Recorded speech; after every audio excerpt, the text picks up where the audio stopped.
दज्जाली रियासत की कहानी बड़ी दिलचस्प है। समेटी जाए तो बहुत मुख्तसर है, फैलाई जाए तो सदियों पर मुहित हुई है। उसकी इब्तिदा चूँकि अर्ज़ मुक़द्दस फ़िलिस्तीन से होती है, यानी यहूद की फ़िलिस्तीन से जिलावतनी से जो अज़ाब इलाही के नतीजे में थी, और इंतहा भी यही आकर होगी, यानी यहूद की यहाँ वापसी की कोशिश जो मकर फ़रेब और ज़ुल्म व दजल की बुनियाद पर होगी। इसलिए हम गुफ्तगू की इब्तिदा नुक्ते आगाज़ व इख्तिमाम फ़िलिस्तीन से ही करते हैं, जिसका कदीम नाम यरूशलम था।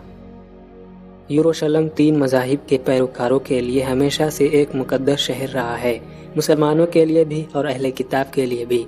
मुसलमान चूँकि तमाम अंबिया किराम अलैहिमुस्सलाम पर ईमान रखते हैं, चुनांचे कोई भी ऐसी जगह जो किसी नबी से ताल्लुक़ रखती हो मुसलमानों के लिए मुक़द्दस है।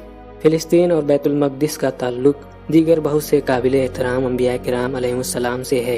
वाक़या मिराज भी यहीं से हुआ था और यहाँ मौजूद मुक़द्दस चट्टान मुसलमानों का क़िबला अव्वल भी है। इसलिए मुसलमानों का इससे क़ल्बी ताल्लुक़ व लगाव शक व शुबहा से बालातर है।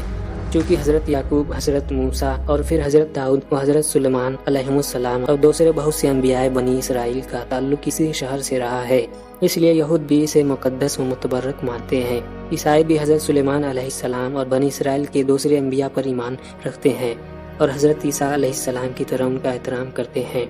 लेकिन इस सरज़मीन की तक़दीस उनकी नज़रों में इसलिए अहम तर है कि हज़रत ईसा अलैहिस्सलाम बैतुल्लहम में पैदा हुए थे और फिर ज़िंदगी का बेशतर हिस्सा अर्ज़ मुक़द्दस में गुजारा। मुस्तक़बिल की आलमी दज्जाली रियासत की कहानी माजी के इन तक़दीस भरे रवैयों के बरखिलाफ़ यहीं से जन्म लेगी। यरूशलम की तक़दीस की वजूह तो आपने समझ ली, आइए उसकी तखरीफ यानी यहाँ दज्जाली कुव्वतों की कार फरमाई की इब्तिदा को देखते हैं। मुसलमानों ने तौरात की पेशगोई के मुताबिक जब बैतुल मक़दिस फतह किया तो तीनों मज़ाहिब के लिए इसकी अहमियत को पेश नज़र रखते हुए किसी भी मज़हब के ज़ायरीन की यहाँ आमद पर पाबंदी आयद न की। चुनांचे यहूदी और ईसाई ज़ायरीन की आमदोरफ्त आज़ादी से जारी रही। ये मामूल सदियों तक बरकरार रहा। 1095 ईस्वी में ईसाइयों का उस वक्त का सबसे बड़ा मजहबी रहनुमा पोप अर्बन दोम था। उसने ईसाई यूरोप पर जोर दिया कि अर्ज़ मुक़द्दस को काफिरों यानी मुसलमानों से छीन लिया जाए। पोप अर्बन का प्रोपेगेंडा था कि मुसलमानों ने हजारों मसीही बहन भाइयों को कत्ल कर दिया है, दुनिया के बहुत बड़े हिस्से पर कब्जा कर लिया है और यूरोपियों के लिए रहने और हुकूमत करने की जगह तंग कर दी है। खुद मसीही मौरिखीन का कहना है कि ईसाइयों के कत्ल के बारे में पोप अर्बन का दावा झूठ का पलंदा था। उस झूठ का एक तयशुदा मकसद था। मज़कूरा पोप ने ईसाई अवाम को मुसलमानों के खिलाफ मुक़द्दस जंग पर उभारने के लिए सिर्फ यही सियासी झूठ नहीं बोला, बल्कि उसने इस गर्ज के लिए एक बशारती झूठ भी गढ़ा। उसने ईसाई जंगजुओं के लिए खुदाई बशारत वज़ह की कि जो मुसलमानों से लड़ेगा उसके तमाम गुनाह बख्श दिए जाएंगे और वो जन्नत की बुलंदो बाला वादियों में दायमी नेमतों का मुस्तहिक होगा। यह झूठ जो ईसाइयत की बुनियादी तालीमात यानी नज़रिए कफ़ारा के भी मुनाफी था। गढ़ने की ज़रूरत पोप को क्यों पेश आई, उसकी वजह ईसाई मजहबी रहनुमाओं के सामने खड़ा एक मुश्किल सवाल था। उनको ये बात समझ ना आती थी मुसलमान नाकाबिले तस्कीर क्यों हैं और अपने खुदा के लिए अपनी जानें कुर्बान करने के लिए हर वक्त तैयार क्यों रहते हैं। ईसाई इस तरह क्यों नहीं है? ये बहुत बड़ा सवाल पोप अर्बन और उसके हम असर दीगर मसीही अमायदीन के सामने जवाब तलब था। जब उन्होंने गौर किया तो मुसलमानों के फ़लसफ़े शहादत की रोशनी में इस सवाल का जवाब बहुत सादा और आसान था। मुसलमान जिहाद में अपनी जानें देने के लिए इसलिए तैयार रहते हैं कि उन्हें मौत के बाद जन्नत की ज़िंदगी का वादा दिया गया है। उस पर उन्होंने सोचा कि ईसाइयों के लिए ऐसी कौन सी बशारत हो कि वो भी सलेब के लिए जानें देने पर तैयार हो सके। बाइबल में ऐसी कोई बशारत न थी। मजबूर होकर मसीही रहनुमाओं ने नौज़ुबिल्लाह खुदा इख्तियारात हाथ में लेते हुए कुछ बशारतें वज़ा कर ली। ईसाई अवाम से वादा कर दिया गया कि जो लोग सलेब के काज के लिए लड़ेंगे उनके तमाम गुनाह माफ़ कर दिए जाएंगे और उनके लिए निजात यकीनी होगी। पोप अर्बन ने यह वादा अपनी मजहबी हैसियत का गलत इस्तेमाल करते हुए किया। यह वादा बुनियादी तौर पर ईसाइयत की तालीमात के भी मुनाफी था। ईसाई अकायद के मुताबिक हज़रत ईसा अलैहिस्सलाम आदम के बेटों के गुनाहों के कफ़ारे में अपना खून पहले से बहा चुके हैं। अब सलेब के बेटों को अपना खून देने की ज़रूरत ही नहीं। यह वादा मशहूर ईसाई नज़रिए एतराफ़े गुनाह के तसव्वुर को भी ख़त्म करता था। बहरहाल इस वादे ने अपना असर दिखाया और ईसाई अवाम यकीनी निजात के हुसूल के लिए जौक दर जौक काफिरों से लड़ने निकल खड़े हुए।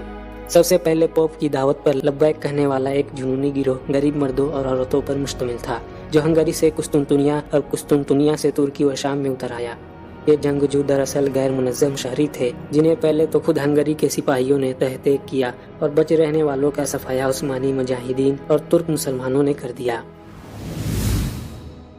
उसके बाद सलेब के लिए लड़ने वालों की दूसरी लहर उभरी। इस दफा हमला आवर होने वाली सलेबी जंगजू नाइट्स यानी यूरोप के सरदार थे। उन्होंने अल-कुद्दुस पर तूफानी अलगार की और फिलिस्तीन के एक इलाका में कुछ अरसे के लिए एक सलेबी रियासत कायम कर ली।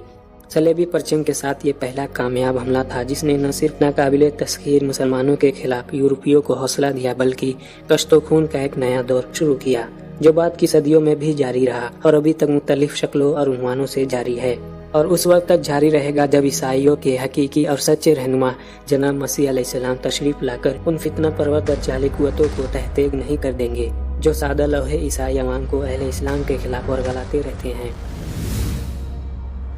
उस हमले को सलेबी जंग कहा गया, जिसका मतलब काफिरों यानी मुसलमानों के खिलाफ मुकद्दस जंग था। उसे बाज अहले कलम मसीही जिहाद कहते हैं, जो गलत है।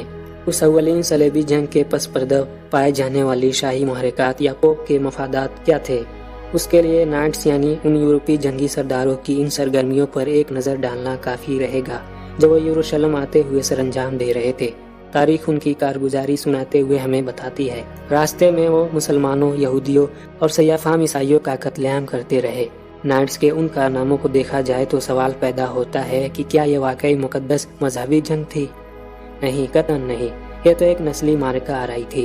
वो नस्ली मारका आराई जो मजहबी जंग के नाम पर वजूद में आई और जो नस्ली एहसास बर्तरी के शिकार बनी इसराइल के एक मखसूस कबीले को दुनिया के उस मुकद्दस खित्ते पर तसल्लुत दिलाने के लिए थी, जो वह अपनी बदअमालियों की बदौलत गंवा चुका था।